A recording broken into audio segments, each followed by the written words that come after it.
వివేకానంద రెడ్డి గారి హత్య కేసుకు సంబంధించి ఈరోజు సుప్రీంకోర్టులో ఒక కీలక పరిణామం జరిగింది.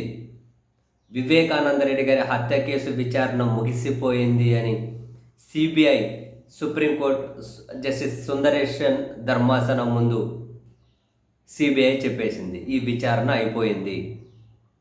ఇంకా సుప్రీంకోర్టు ఏమైనా విచారణ ఇంకా వేరే విషయాలు ఏమైనా కొనసాగించమంటే మేము కొనసాగిస్తాం, మా వైపు నుంచి అయితే విచారణ అయిపోయింది అని. వాస్తవానికి కడప ఎంపీ వైఎస్ అవినాష్ రెడ్డి గారి బెయిల్ రద్దు చేయాలి అని వివేకానంద రెడ్డి గారి కుమార్తె సునీతారెడ్డి గారు సుప్రీంకోర్టులో పిటిషన్ వేసి ఉన్నారు. లాస్ట్ టైం ఆ పిటిషన్ విచారణకు వచ్చినప్పుడు సుప్రీంకోర్టు క్లియర్గా సిబిఐని ఏమడిగిందంటే, అసలు మీ వర్షన్ ఏంటి, మీరు ఈ కేసు విచారణ మీద ఎంత సీరియస్ ఉన్నారు, అసలు విచారణ ఎంతవరకు వచ్చింది, అయిపోయిందా, మీ అభిప్రాయం ఏంటి అని సుప్రీంకోర్టు అడిగింది. ఇది అయిపోయిన తర్వాత బెయిల్ రద్దు పిటిషన్ విచారిస్తాము అని. సో అందుకని ఈరోజు సుప్రీంకోర్టుకి సిబిఐ చెప్పేసింది, మా వైపు నుంచి విచారణ ముగించేసాం, అయిపోయింది. ఇంకా వేరే ఏవైనా కనుక సుప్రీంకోర్టు చెప్పి దాని ప్రకారం మళ్ళీ విచారణ చేయండి అని చెబితే అప్పుడు విచారణ చేస్తాం, మా వైపు నుంచి అయితే ఏం లేదన్నారు.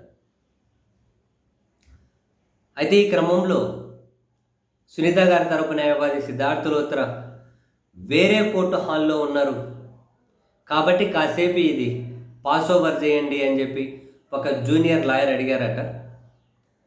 సరే అని చెప్పి పాస్ ఓవర్ జరిగింది. మళ్ళీ ఈరోజు మోస్ట్ ప్రాబబ్లీ మళ్ళీ లంచ్ తర్వాత ఏమైనా విచారణకు వస్తుందేమో, లేదంటే ఇంకా రేపు వస్తుందేమో, ఈరోజే వస్తుంది. ఇంకా వేరే కోర్టు హాల్లో ఉన్నారట సిద్ధార్థ లోత్రా, అందుకని చెప్పి పాస్ ఓవర్ అడిగారు.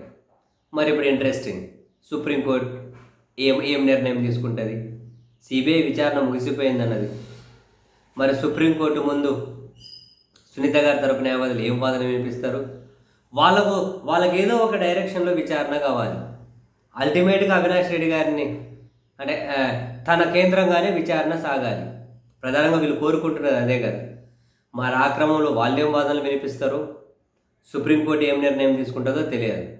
సిబిఐ అయితే విచారణ అయిపోయింది అన్నారు. ఇప్పుడు ఏమైనా సుప్రీంకోర్టు ఏం చెబితే అది చేస్తారంట మళ్ళీ. మరి ఏం చెబుతుంది చూద్దాం.